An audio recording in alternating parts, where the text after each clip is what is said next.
بسم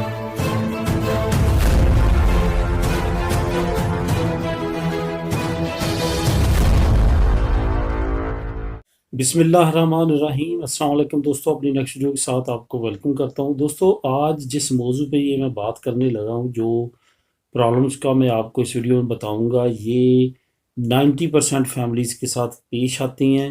اس ویڈیو کو غور سے دیکھیے گا، اس میں آپ کو کافی معلومات ملے گی۔ آنے والے وقت میں اگر آپ ان باتوں کا خیال کریں گے تو آپ بھی ان پریشانیوں سے بچ سکتے ہیں۔ سب سے پہلے تو آپ کو یہ بتاتا چلوں کہ جب ہماری فیملیز کا ویزا لگتا ہے تو 100% وہ یہی سمجھتی ہیں کہ بس اب تمام پریشانی مسئلے مسائل ختم ہو گئے، اب بس جانا ہے، اور اس کے بعد کوئی بھی اب مسئلہ یا پریشانی نہیں ہوگی۔ یہ یاد رکھیں، اس وقت آپ کا 50% کام ہوا ہوتا ہے، 50% ابھی آپ کا رہتا ہے جس سے آپ نے بچنا ہے، ورنہ یہاں پہ بہت ساری فیملیز ایسی ہیں جو اللیگل لائف گزار رہی ہیں۔ پہلے لیگل تھیں، بعد میں اللیگل ہوئے، اور اب ان کو بہت بڑی پرابلمس کا سامنا ہے۔ وہ کیا سامنا ہے وہ آنے والے چند منٹ میں آپ کو پتہ چل جائے گا جب میں ڈیٹیل کے ساتھ بتاؤں گا۔ سب سے پہلے تو آپ کو بتاتا چلوں، جب آپ کے ویزے لگتے ہیں آپ نے کیا کرنا ہے، وہ ڈاکومنٹ جو ایمبیسی رکھ لیتی ہے وہ دوبارہ بنوانے ہیں، اور ان کو اسی طرح سے ٹیسٹیشن کروانا ہے، اسی طرح سے تمام کچھ کروا کے وہ اسپین میں اپنے ساتھ لے کے آنے ہیں۔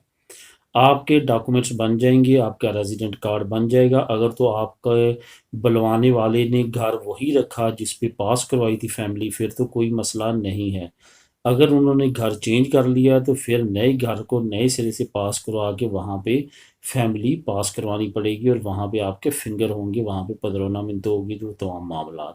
اس ایک چیز کا آپ نے خیال رکھنا۔ اس کے بعد ہوتا کیا ہے کہ بعد میں یہ جب جیسا کہ بہت زیادہ ٹائم لگتا ہے پاکستان میں یا کسی بھی ملک میں فیملی کو بلواتے ہوئے، اسپین سے کم 1.5 سے 2 سال لگ جاتے ہیں۔ آپ کرونا کی وجہ سے پہلے سال سوا سال میں آ جاتا تھا، تو تب بھی لوگ کیا کرتے تھے کہ اکیلا فرد جو ہے وہ آپ پورا گھر اگر لیتا بھی تھا تو صرف فیملی پاس کروانے کے لیے، اس کے بعد چھوڑ دیتا تھا۔ جب فیملی آتی ہے پھر نئے سرے سے گھر تلاش کرتا تھا، وہاں پہ ان کی رجسٹریشن پادرونا میں تو کرواتا تھا، پھر اس کے بعد ان کے ڈاکومنٹس وہاں سے کلیئر کرواتا تھا۔ لیکن اب کرونا کی وجہ سے یہ مسئلہ بنا کہ کرونا کی وجہ سے وہاں پہ ٹائم زیادہ لگنا شروع ہو چکا ہے، تو اب لوگوں نے زیادہ ایسا کرنا شروع کر دیا ہے کہ ہم 1.5 سے 2 سال کس طرح اپنی جیب سے جو ہے وہ کرائے پے کریں۔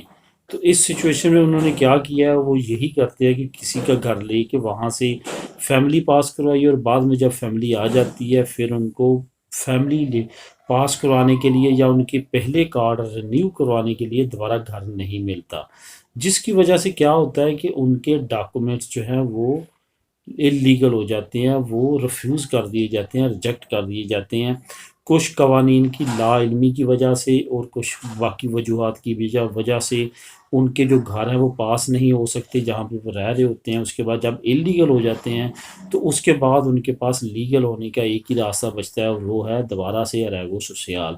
اریگو سوسیال دوبارہ لینے کے لیے اگر 3-4 آپ فیملی ممبر ہیں تو آپ کو پتہ چل جاتا ہے کہ کس طرح سے فیملی تمام کے ورک کانٹریکٹ لینے اور تمام معاملات کرنے، ایک بہت بڑا مسئلہ جو ہے وہ بن جاتا ہے۔